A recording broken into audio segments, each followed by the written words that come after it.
Hello friends, कैसे हैं आप लोग। स्वागत है आपका इस चैनल में और एनसीईआरटी की इस बैच में। तो फ्रेंड्स, ये जो एनसीईआरटी की जो बैच चल रहा है इसमें जो है हम लोग का अध्याय 2 है। इसके पहले जो है हम लोगों ने चैप्टर फर्स्ट कर लिया है और चैप्टर फर्स्ट से जुड़े जो टॉपिक्स हैं और जो इम्पोर्टेंट जो लाइनें हैं वहाँ पर मैंने आपको बता दिया है कि आपको जो है क्या क्या इंपॉर्टेंस है और आपको जो है कैसे उसको देखना है।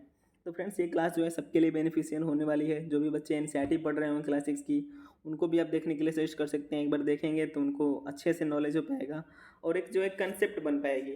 ठीक है, इसको हम लोग फिर बिल्कुल कहानी की तरह और जो एनसीईआरटी की जो भाषा है, जो ओरिजिनल जो भाषा है जो एनसीईआरटी कहती है, उस चीज़ों को हम लोग देखेंगे। तो आइए इसको समझते हैं कि आखिर जो एनसीईआरटी जो है हम लोगों से क्या बातें बताना चाहती है और कैसे जो हम लोग की जो है एग्जाम में यह ज़्यादा से ज़्यादा उपयोगी हो सकता है।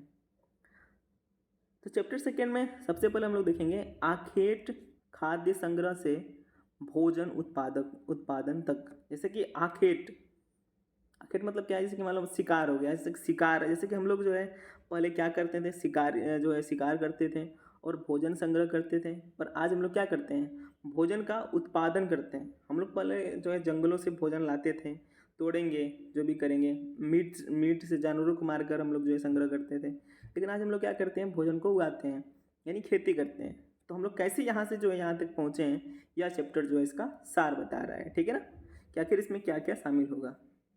अब देखते हैं यहाँ पर एक तुषार नाम का बच्चा है। ठीक है, अब ये जो तुषार है इसकी जो है रेल यात्रा है। अब यहाँ से समझिए, तुषार अपने एक रिश्तेदार की शादी में दिल्ली से चेन्नई जा रहा था। ठीक है, आप भी सफ़र करते हैं। रेल में उसे खिड़की वाली सीट मिल गई जहाँ से वह बाहर का नज़ारा देखने में मग्न हो गया। तेज दौड़ती गाड़ी से उसने देखा कि पेड़ पौधे, खेत खलियान बड़ी तेज़ी से जो है पीछे जो है उनसे छूटते चले जाते हैं। तभी उसके चाचा ने उसके कंधे पर हाथ रख कर कहा, पता है लोगों ने मात्र 150 साल पहले, अब देखिए यहाँ पर नोट करने वाली बात है, पता है लोगों ने मात्र 150 साल पहले रेल से जो है यात्रा शुरू की थी। जो बस हैं, बस तो इसके कुछ दशक बाद ही आई हैं।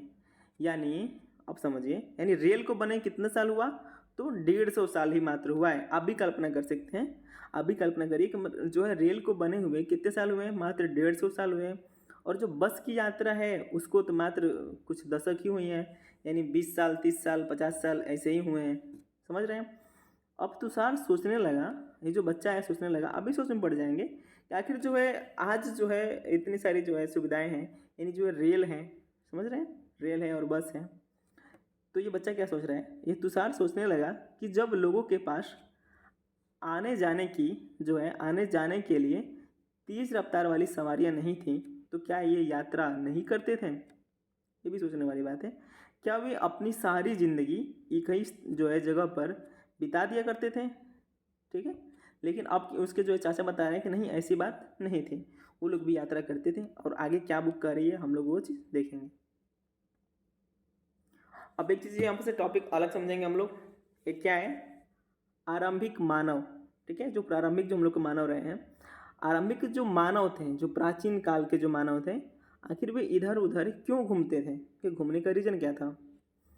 हम उन लोगों के बारे में जानते हैं जो इस महाद्वीप में 20 लाख साल पहले रहा करते थे। आज हम उन्हें क्या कहते हैं, आखेटक खाद्य संग्राहक। ठीक है ना, यानी आखेटक मतलब शिकारी और खाद्य संग्रह यानी भोजन को इकट्ठा करने वाला। भोजन का इंतजाम करने की विधि के आधार पर उन्हें इस नाम से पुकारा जाता है।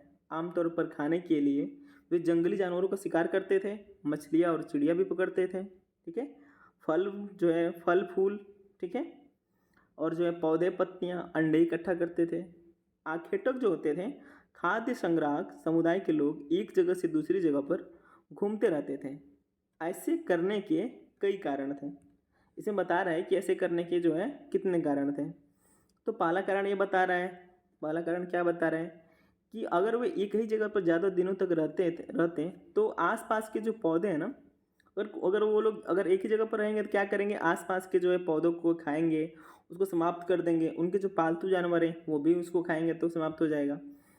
तो ये लोग जो है पौधों और फलों और जानवरों का जो है जानवरों के जो है फिर तलाश में यानी भोजन के तलाश में इन्हें एक जगह से दूसरी जगह जाना पड़ता था। ठीक है। दूसरा कारण यह भी है कि जानवर अपने शिकार के लिए या फिर हिरन और मवेशी अपना चारा ढूंढने के लिए एक जगह से दूसरी जगह जाया करते थे। ठीक है। इसलिए इन जानवरों का शिकार करने वाले लोग भी इनके पीछे जाया करते होंगे। अभी कल्पना यहाँ पर दिया गया है कि अगर मान लीजिए अगर आप जो है आपको भोजन चाहिए और आप निर्भर हैं मवेशियों पर, जैसे कि उस समय के जो जानवर होते थे, जैसे बकरियाँ हो गई, जैसे कि बैल हो गए, और भी कुछ मवेशी जो जानवर हो गए, जैसे हिरन हो गया। पहले के लोग तो भाई खाते थे ना, 20 लाख साल पहले सब जाति व्यवस्थाएं और जो है पशुओं के प्रति स्नेह देखने को नहीं मिलता है। ठीक है। बिल्कुल जो है एक अलग दुनिया है। तो ये लोग क्या है उन्हीं पशुओं पर निर्भर थे और उन्हीं फूल पत्तियों पर निर्भर थे। तो फूल पत्ती खत्म होगी तो इसलिए भी इन लोगों को जाना पड़ेगा अपना इस जगह से छोड़कर, क्योंकि इन लोग को उत्पादन करने का ज्ञान अभी नहीं था कि कैसे हम लोग को उत्पादन करना है। और ये लोग कुछ लोग जो है जानवरों पर निर्भर थे, जैसे कि जानवरों का मांस खाकर जिंदा रहते थे। तो भाई जानवर भी अगर एक जगह से दूसरी जगह पलायन करें, क्योंकि भाई जानवरों को भी भोजन चाहिए, तो वो पत्तियों की खोज में बाहर जाएंगे, निकलेंगे एक क्षेत्र से, ये लोग उसके पीछे पीछे निकलेंगे। इस तरह क्या करते थे ये लोग, एक जगह से दूसरी जगह स्थानांतरण होते थे। ठीक है। इतनी बात समझ में आया आपको। आगे चलते हैं। तीसरा कारण यह भी है ना कि पेड़ और जो पेड़ पौधे हैं ना, इसमें क्या है कि फल और जो फूल हैं ये जो क्या होते हैं अलग अलग मौसम में आते हैं। ठीक है।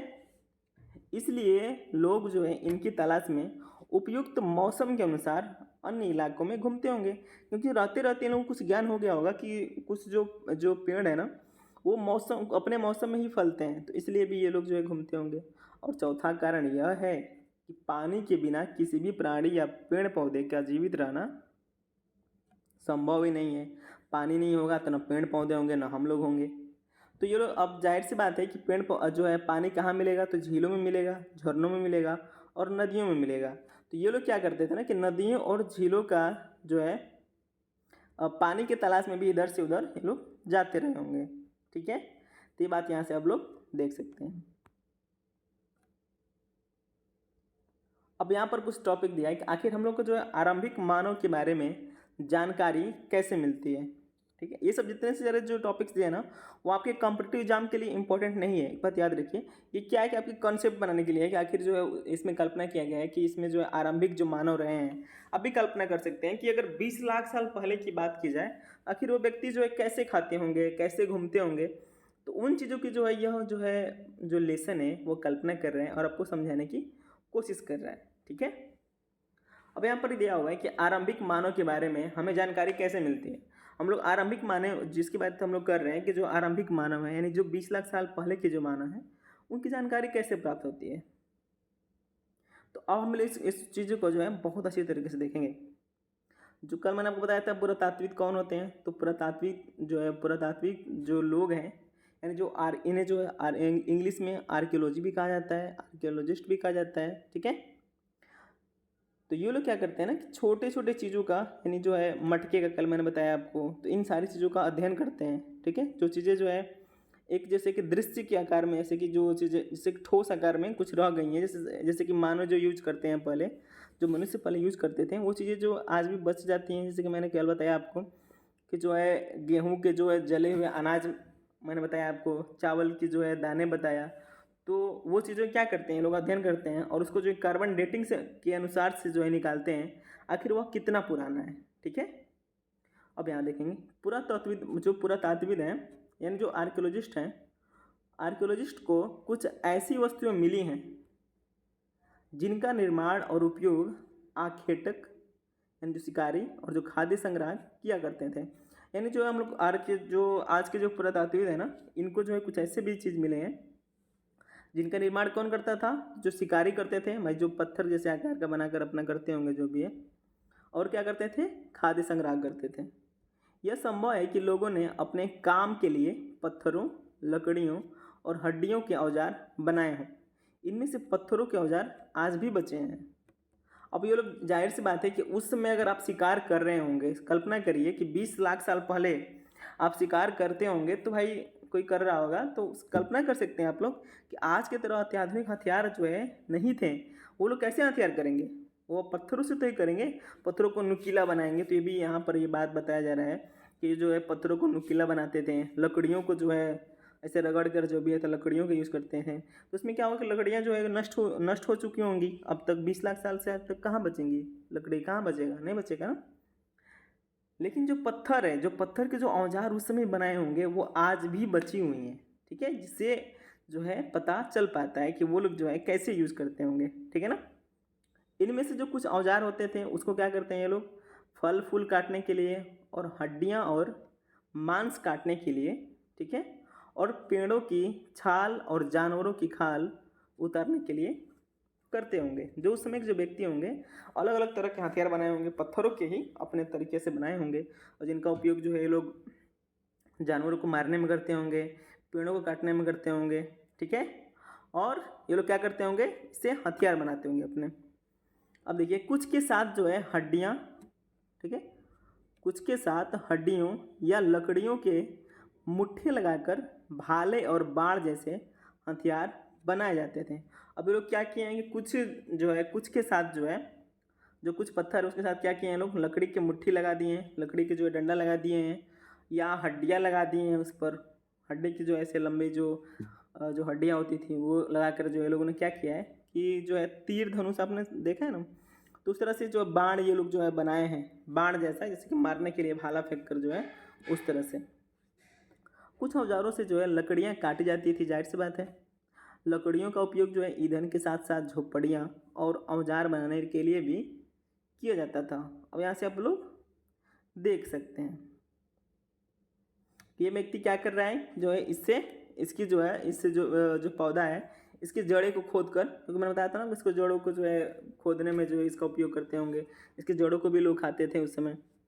तो ये चीज़ आप यहाँ से देख सकते हैं कैसे नुकीला बना हुआ है, और यहाँ भी देख सकते हैं आप लोग कैसे इसका ये लोग यूज़ करते थे धीरे धीरे, समझ रहे हैं। ये सिलने वाला काम कर रहा है इस चीज़ से, हम लोग को देखने में बहुत मोटा लग रहा होगा लेकिन वो पास से बहुत पतला होगा और अपने हिसाब से ये लोग बनाए रहे होंगे। आप इसे पढ़ सकते हैं। पत्थरों के औजारों का उपयोग बाएं जो है, मतलब फिगर दिया हुआ है बाएं स्थान पर क्या है, तो इंसान के खाने योग्य जो है जड़ों को खोदने के लिए इसका प्रयोग किया जाता था। यानी जो पत्थर है वो जड़ों को खोदने के लिए किया जाता है, इसका जो है सिलने के लिए, ठीक है, यानी जो जानवर के जो खाल हुआ करते थे उसको जो है सिलने के लिए इसका उपयोग ये लोग किया करते थे, ठीक है। अब देखिए रहने की जगह निर्धारित करना, मानचित्र 2 को देखो। पहली बात हम लोग यहाँ से मानचित्र को बहुत बेहतर तरीके से जो है देखने की ज़रूरत है, अब हम लोग देखेंगे। एक बार देख लेते हैं ऊपर क्या दिया हुआ है, बुर्ज होम दिया हुआ है, नीचे मेहरगढ़ दिया हुआ है। अब ये क्या है, जम्मू कश्मीर के पास है और ये जो है आज के पाकिस्तान में है, ठीक है ना। अब देख सकते हैं यहाँ से कोल्डिहवा, ठीक है, कोल्डिहवा एग्जाम में भी पूछा हुआ है। भीमबेटका के जो गुफाएं हैं ये मुंबई के पास जो है आप देखेंगे इमाम गांव है, ठीक है ना। ये पय्यमपल्ली में कुछ है, जो है हल्लूर है, कुरनूल की गुफाएं हैं यहाँ पर, ये सारी चीज़ें आपको देखने को मिलेगी। अब यहाँ से हम लोग देखते हैं मानचित्र 2 यही है, इसको हम लोगों ने देख लिया। अब आगे क्या दिखा रहा है, लाल त्रिकोण वाले स्थान वे पूरा स्थल हैं जहाँ पर आखेटक खाद्य संग्राहकों के होने के प्रमाण मिले हैं। इनके अलावा भी और कई स्थानों पर आखेटक खाद्य संग्राहक रहते थे। मानचित्र में सिर्फ कुछ गिने चुने स्थान ही चिन्हित किए गए हैं। कई पुरा स्थल नदियों और झीलों के किनारे पाए गए हैं, ठीक है ना। बहुत सी चीज़ें पाई गई हैं, लेकिन मेन चीज़ हम लोग क्या देखेंगे कि जो है जो लाल त्रिकोण बना हुआ है, ठीक है ना, जो लाल त्रिकोण, अब देख सकते हैं लाल त्रिकोण कौन कौन सा इसमें बना हुआ है। लाल त्रिकोण में क्या बना हुआ है, तो भीमबेटका बना हुआ है, और यहाँ से हुसगी बना हुआ है, ये कुरनूल की गुफाएं बनी हुई हैं, ये जो है लाल त्रिकोण वाली है। लाल त्रिकोण में क्या दिया है कि लाल त्रिकोण वाले स्थान वे पूरा स्थल है जहाँ पर जो आखेटक, जो पहले के जो शिकारी लोग थे और जो खाद्य संग्राहक लोग थे उनके होने के प्रमाण मिले हैं, और भी जगह से मिले हैं, पर ये जो क्या है मेन जगह है, यानी जो मुख्य जो जगह होंगी ये चीज़ इसमें बताया गया है। अब यहाँ से भी आप देख सकते हैं एक चीज़ इंपॉर्टेंट कि जो रेड वाली है ना, जो रेड वाली, ये क्या है, पूरा पाषाण कालिक है, यानी जो है यहाँ से आप देख सकते हैं। और ये जो ये ब्लू वाली दिया गया है जो है, ठीक है। स्क्वायर के जो तरह दिया हुआ है, ये जो पय्यमपल्ली है, हल्लूर है, इस तरह के जो है, जैसे यहाँ पर दाउजली है और यहाँ पर चिराद है, कोल्ढिवा है। तो ये चीज़ क्या दिखा रहा है, ये जो है नवपाषाणिक स्थल है। और ये क्या दिया हुआ है, महापाषाणिक स्थल दिया हुआ है। और ये जो है आरंभिक नगर है। ये चीज़ जो यहाँ से देखकर आप इसमें फिगर में आप इसे देखकर मैच करके आप समझ सकते हैं और इसे आप पढ़ सकते हैं। इस जो है आपके लिए बहुत अच्छा होगा और कभी भूलेगा तो नहीं, ऐसे आप पढ़ेंगे तो आप भूलेगा नहीं, क्योंकि ये चीज़ बहुत कई बार आएगी आपके लिए। पत्थर के उपकरण बहुत महत्वपूर्ण थे, इसलिए लोग ऐसी जगह ढूंढते रहते थे जहाँ अच्छे पत्थर मिल सकें। अब जाहिर सी बात है, अगर आपको जो है पत्थरों से ही जो है शिकार करने हैं, तो आपको जो है कुछ ऐसी जगह तो ढूंढने ही होंगे ना जहाँ से पत्थर आसानी से मिल जाए और अच्छे पत्थर शिकार करने होंगे, यानी अत्याधिक पत्थर जो है मिल जाए। तो आप देखेंगे कि भीमबेटका की जो गुफाएं हैं जो मध्य प्रदेश में, ठीक है, तो यहाँ भीमबेटका की गुफाएं हैं, यानी गुफा है तो यहाँ पर पत्थर मिलता होगा, इसलिए यहाँ भी जो है ये लोग जो है रहे हैं जिनके प्रमाण मिला है। ये लोग यहाँ पर चित्रकारियाँ किए गए हैं, चित्रकारियाँ किए हैं और इन ये चित्रकारी आप देख सकते हैं ऐसे, ठीक है। ये भीमबेटका की चित्रकाएँ हैं, ठीक है ना। ये कहाँ चित्रकला है, तो भीमबेटका की है। इसकी जो कार्बन डेटिंग किया गया है, तो यह पता चला है कि ये जो है पूरा पाषाणिक स्थल है और जो है इसमें पूरा पाषाणिक काल की जो इसमें जो है फिगर दिया हुआ है। तो ये चीज़ आप देखेंगे कि ये जो है भीमबेटका की जो है गुफाएं हैं।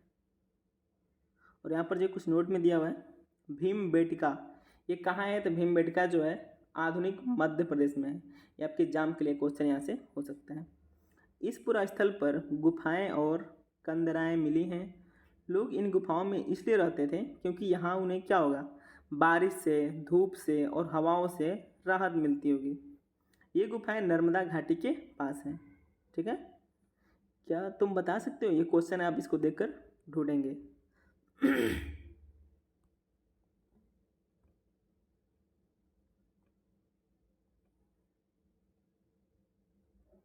आगे देखते हैं।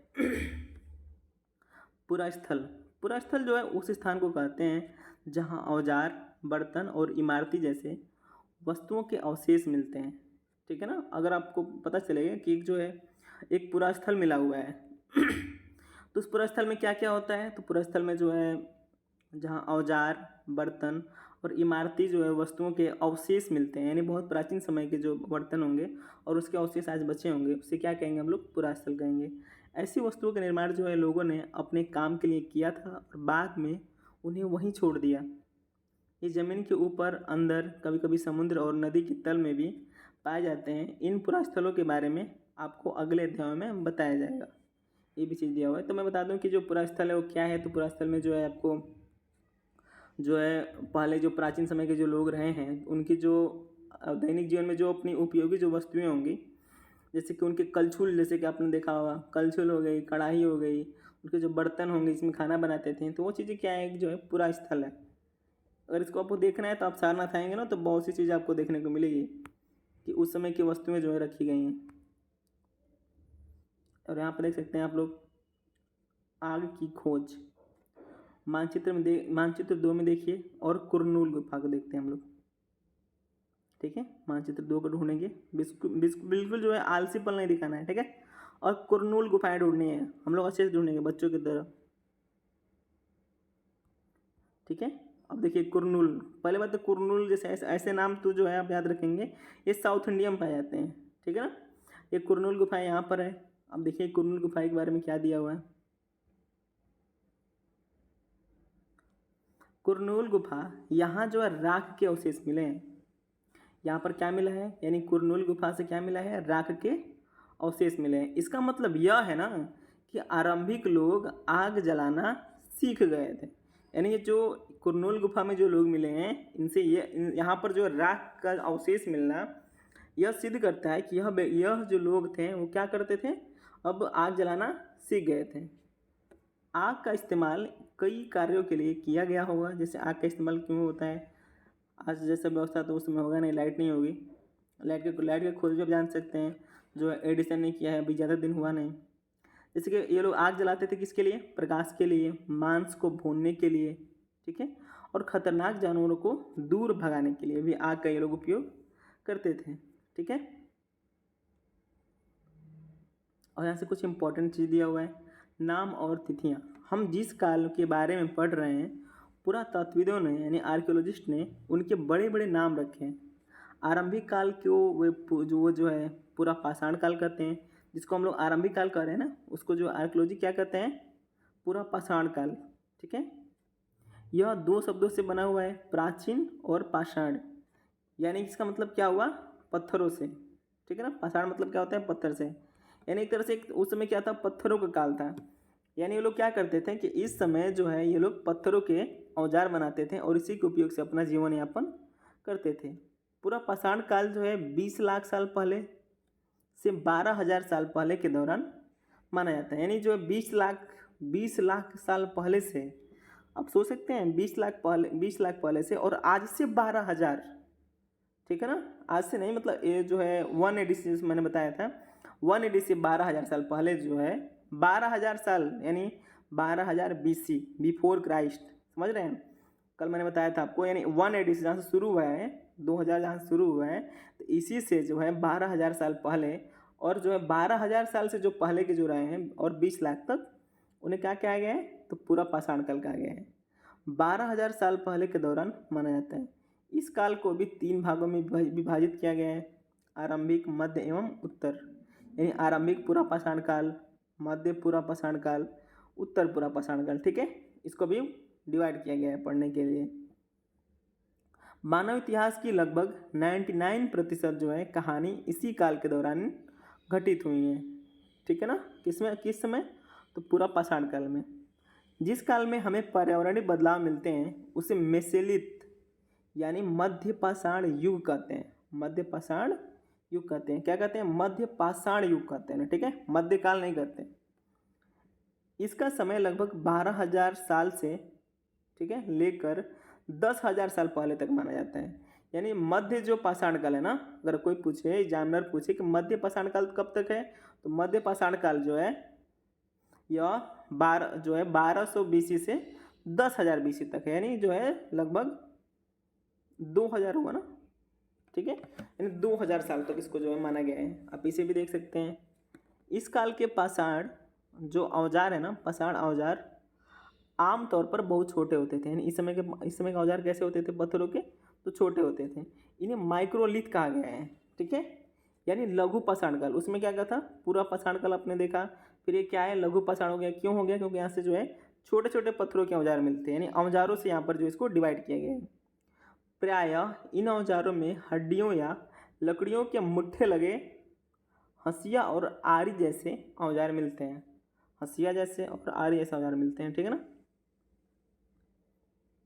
साथ साथ पूरा पाषाण युग वाले औजार भी इस दौरान बनाए जाते रहे हैं। अगले युग की शुरुआत जो है लगभग 10,000 साल पहले से होती है और इसे क्या कहा गया है, इसे नवपाषाण काल कहा गया है।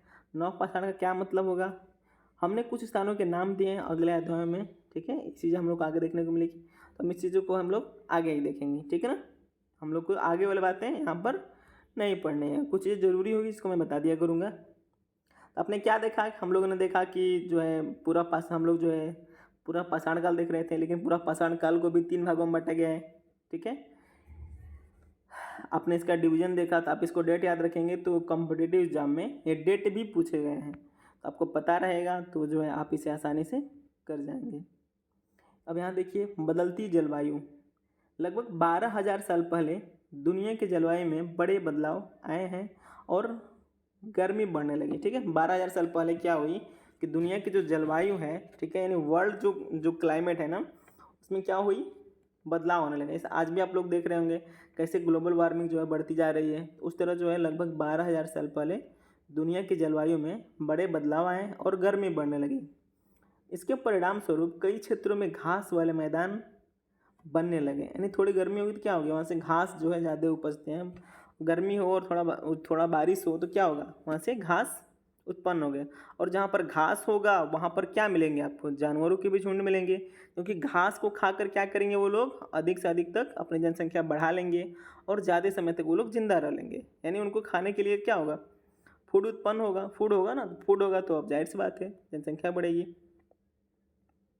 ठीक है, इसका आप एक मेन लॉजिक ये भी देख सकते हैं कि जिस देश में खाद्य भंडार अत्यधिक होगा और सुलभ होगा, आसानी से उपलब्ध होगा, कम पैसे में उपलब्ध होगा, तो वहाँ की जनसंख्या ज़्यादा होगी।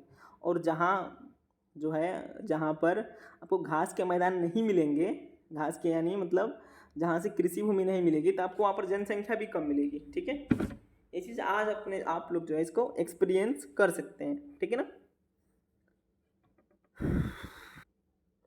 आगे क्या दिया हुआ है, जो लोग इन जानवरों का शिकार करते थे वे भी इनके पीछे आए और इनके खाने पीने की आदतों और प्रजनन के समय की जानकारी हासिल करने लगे। अब जाहिर सी बात है, एक समय बीतेगा तो लोगों को पता चल जाएगा। तब इन लोगों ने इन जानवरों को पकड़कर अपनी ज़रूरत के अनुसार पालने की बात भी सोचने लगे होंगे। यानी जब इन लोगों को लगा हो कि यह जानवर खतरनाक नहीं है और इससे जो है हमारी जीविका चलेगी और ये हमारे भोजन का साधन है, तो इसको ये लोग क्या करेंगे, अब पालतू बनाना शुरू करेंगे। जैसे कुछ लोगों ने भाई मछली भी पालन शुरू कर दिया होगा। ठीक है, कुत्ता जो है कुत्ते को भी पालते होंगे, मैंने बताया आपको, क्योंकि कुत्ता क्या करता है, घर की रखवाली करता है। गाय पालते होंगे जिससे इन लोगों को दूध मिलता है, बकरी पालते होंगे जिससे इन लोगों को दूध मिलता होगा। ठीक है ना। इस तरह अपने अनुसार जो है लोग अपनी जो है चीज़ों को जो है यहाँ से संरक्षित करते गए। आगे देखेंगे खेती और पशुपालन की शुरुआत। ठीक है,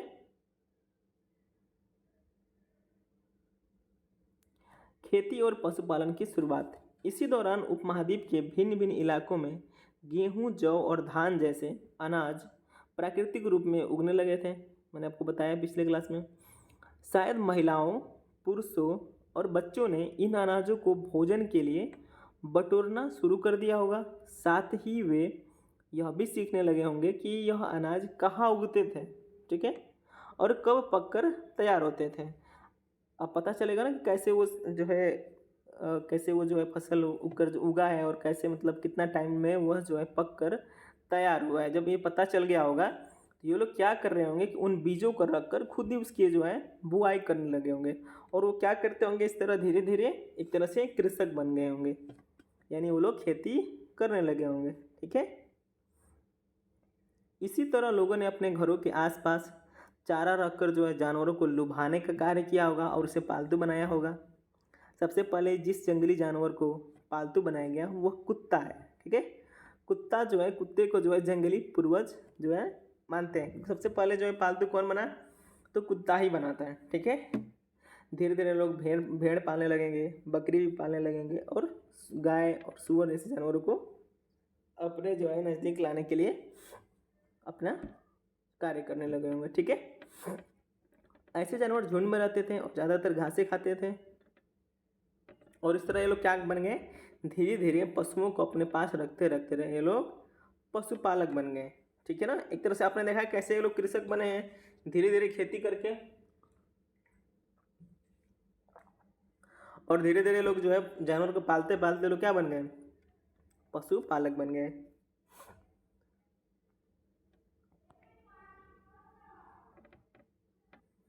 यहाँ पर जो एक प्रक्रिया समझाई गई है, घरेलूकरण की प्रक्रिया। इसमें बताया गया है कि जानवर को जो है, जो जंगली जानवर होते थे, अब ये देखिए ये जो है छोटा जो दांत है वो पालतू जानवर बनने के बाद है, और ये जो है उससे 10,000 साल पहले का है। ठीक है ना, यानी इसमें क्या है, दोनों में एज डिफरेंस है। लेकिन जब पालतू जानवर जब बनते गए, इन लोगों को क्या हुआ कि दांतों का उपयोग कम करना पड़ा, और धीरे धीरे ये क्या है, दोनों जो है सुअर के दांत हैं। ठीक है ना, ये जो है ये थोड़ा पहले का है और ये नया है, यानी जो ये पालतू जानवर का है और ये जंगली जानवर का है। ठीक है, तो क्या हुआ कि ये जो है अपने दांतों का ये यूज कम करते रहे होंगे, जिससे इन लोगों की दांतें क्या हो गई, छोटी हो गई। ठीक है ना, ये चीज़ बताया गया है। एक नवीन जीवन शैली, तुम किसी पौधे के बीज को बो कर देखो, तुम पाओगे कि इसे विकसित होने में कुछ वक्त लगता है। इसमें कुछ दिन लगेंगे, कुछ महीने लगेंगे या फिर साल तक लग सकता है। इसलिए जब लोग पौधे उगाने लगे तो उनकी देखभाल के लिए उन्हें एक ही जगह पर लंबे समय तक रहना पड़ता था। क्योंकि अगर आप किसी पौधे को उगाएंगे तो क्या करेंगे, कम से कम भाई उसको जब तक वो पकेगा नहीं तब तक तो आप वहाँ पर रहेंगे ना। बीज बोने से लेकर फसलों के पकने तक, पौधों की सिंचाई करने तक, खरपतवार हटाने तक, जानवरों और चिड़ियों से उनकी रक्षा करने तक बहुत से काम शामिल थे। कटाई के बाद अनाज का उपयोग बहुत संभाल कर करना पड़ता था।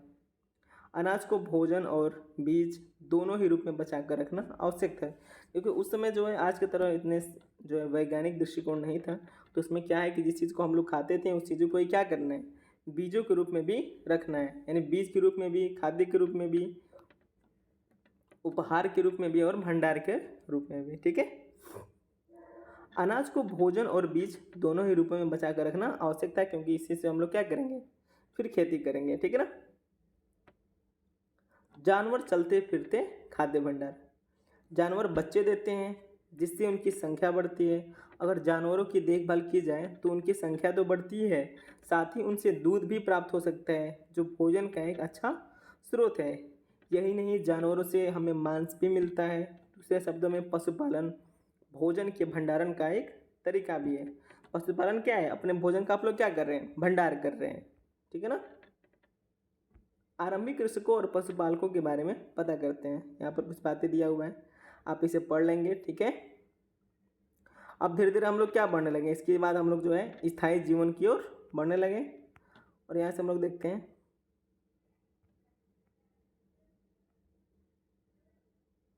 अब यहाँ पर देखिए मेहरगढ़ दिया हुआ है, मेहरगढ़ में जीवन मृत्यु। मेहरगढ़ मैंने आपको बताया मैप में, आप वहाँ से मैपिंग में देख सकते हैं। यह ईरान जाने वाले सबसे महत्वपूर्ण रास्ते बोलन दर्रे के पास एक हरा भरा समतल स्थान है। मेहरगढ़ जो है संभवतः वह स्थान है जहाँ के स्त्री पुरुषों ने इस इलाके में सबसे पहले गेहूँ उगाना और भेड़ बकरी पालना सीखा था।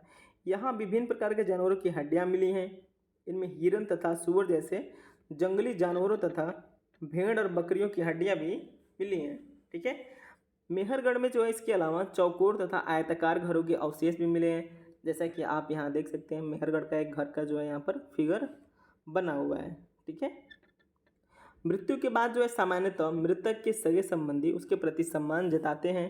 लोगों की आस्था है कि मृत्यु के बाद भी जीवन होता है, इसलिए कब्रों में मृतकों के साथ कुछ सामान भी रख देते हैं। अब ये आप यहाँ से फिगर में देख सकते हैं कि एक जो है व्यक्ति मरा हुआ है, इसके साथ जो है यहाँ से आप, ये बकरी का है, ये बकरी का जो है ये मतलब कंकाल है, आप भी इसको गेस करिएगा। और ये जो है कुत्ते का लगभग कंकाल है। इस तरह जो इनकी कुछ ज़रूरत की जो चीज़ें होती थी क्या करते थे ये लोग जो है और रख देते थे, यानी ये लोग क्या करते थे, पुनर्जन्म में विश्वास करते थे। तो फ्रेंड्स ये जो है हम लोग का जो सिक्स क्लास का जो सेकेंड जो चैप्टर था, जो आरंभिक मानव के बारे में, तो ये जो है हम लोग को यहाँ से कुछ जानकारियाँ प्राप्त होती हैं और यहाँ पर आप इसे पढ़ सकते हैं। ठीक है ना।